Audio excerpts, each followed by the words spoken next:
This is the AEW Dynamite September 27, 2023 full show result video which takes place at First Bank Center in the Denver suburb of Broomfield, Colorado.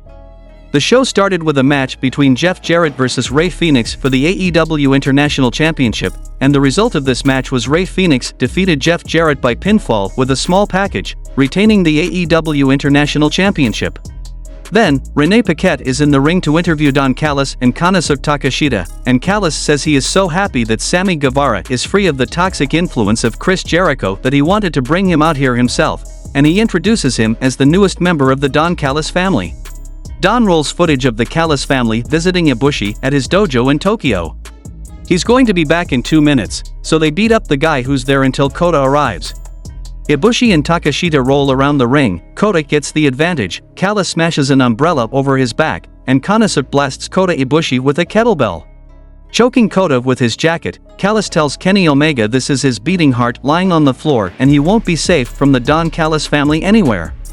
Back in the ring, Don says the family has never been stronger with Konosuke Takeshita, Will Ospreay, and Sammy Guevara. Sammy Guevara says he complains of Jericho clipping his wings and holding him back and says now it's time for him to be the star he was born to be, and Callis says that at WrestleDream, they'll take everything from Ibushi, Omega, and Jericho until there's nothing left but tears. We get a promo from Saturday of Ricky Starks telling Bryan Danielson that he survived. Wheeler Yuta rolls up to apologize for putting hands on him, and Starks says the next time he puts hands on him he won't leave the ring of his own accord. Yuta says he was trying to be nice, but Ricky is an entitled prick, all style and no substance, and he couldn't get up after what Danielson dished out, but he gets up every day and he doesn't think Starks has the balls, and if he disagrees, he'll be happy to find out on October 1st. Then we saw a three-way match between Brian Cage vs. Claudio Castagnoli vs. Nick Jackson to become the #1 contender for the AEW International Championship, and the result of this match was Nick Jackson won the match by pinfall with a lateral press, becoming the #1 contender to the AEW International Championship. Back from the commercial, Better Than You, Bebe makes their entrance to get on the mic, Adam Cole in a cast and on crutches. Adam launches into story time and says unfortunately this is a sad chapter of the story because last week he got hurt really bad. Pretty much his ankle exploded, broken in 3 different places, torn ligaments, and unfortunately, he needs surgery. As you know, he and his good friend Max are to the ROH World Tag Team Champions, and because they can't defend the titles, unfortunately, they'll have to relinquish, but MJF cuts him off and says he knows he didn't have his fine kosher-ass wrestle twice in one night just to give the tag titles up to those douchebags in the righteous. MJF says he also knows how much the ROH World Tag Team Championships mean to Adam, so they'll be here waiting for him.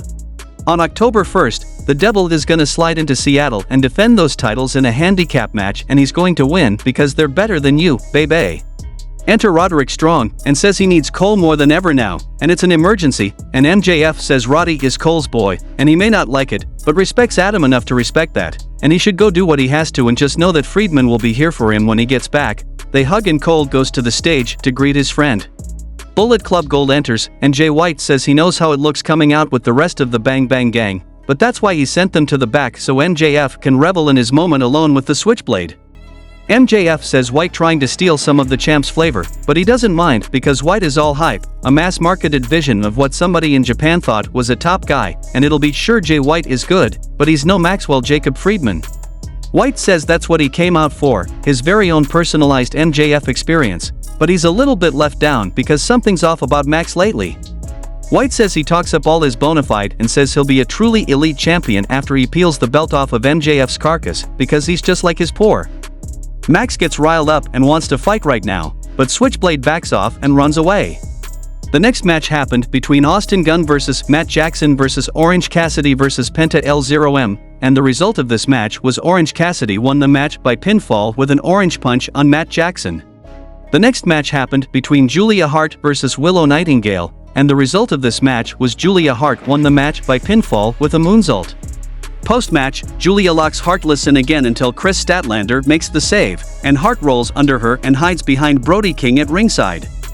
In the main event of the show, we saw a contract signing segment between Swerve Strickland and Hangman Adam Page, and Renee Paquette hosted this segment. Hangman says the things Strickland said a few weeks ago stung in the moment, but with a little distance he wants to thank him, because for a year and a half there was a little black cloud he couldn't get rid of. Sure, the sun would shine, he beat Jon Moxley in a Texas death match, he reunited with his friends in the Elite, and he should have been the happiest man in the world. Strickland laughs about it and says it was beautiful, but frankly the most pathetic thing he's ever seen. He levels with Paige, this isn't personal and he could have been anybody, and truth be told he might have mental issues because he makes a new enemy every single day, and that drives him, and he's going to take Paige's spot from him on Sunday. Swerve slaps him across the face and signs the contract, and Hangman stabs him in the hand with the pen, and security pulls them apart. We go backstage where black-clad ninjas are beating the crap out of Jay White, and we see that one of them is wearing a devil mask and he puts his hand over the camera lens, and the show goes off the air.